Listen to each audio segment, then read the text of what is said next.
આજરોજ ટીઆરબી જેવી ઘટના દુઃખદ ઘટના ન બને તે ધ્યાને લઈ રાજ્ય સરકારે કડક સૂચનો આપેલા અને આદેશ આપેલા છે અને પ્રાદેશિક કમિશનર સાહેબ શ્રી સ્વપ્નિલ ખરે સાહેબે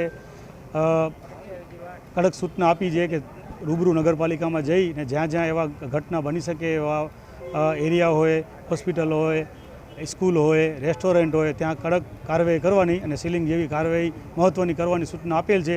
જે અનુસંધાને આજરોજ હું ભુજ નગરપાલિકાની મુલાકાતે હતો ત્યાં ફાયરની ટીમ, પોલીસની ટીમ, જીબીની ટીમ, ભાડાની ટીમ સાથે રહી ને આ કાર્યવાહી અમે કરેલી છે। અત્યાર સુધી prince hotel, KBN hotel, VRP guest house, green rock restaurant ને અત્યારે 10-11 કરીને રેસ્ટોરન્ટ છે એ બધા સીલિંગની કાર્યવાહી કરવામાં આવેલી છે। હજી પણ એવું અમને કે જ્યાં લાગશે નોટિસ આપીને કામગીરી નથી કરતા કાર્યવાહી ફાયરની ત્યાં અમે સીલિંગ કાર્યવાહી ચાલુ રાખશું।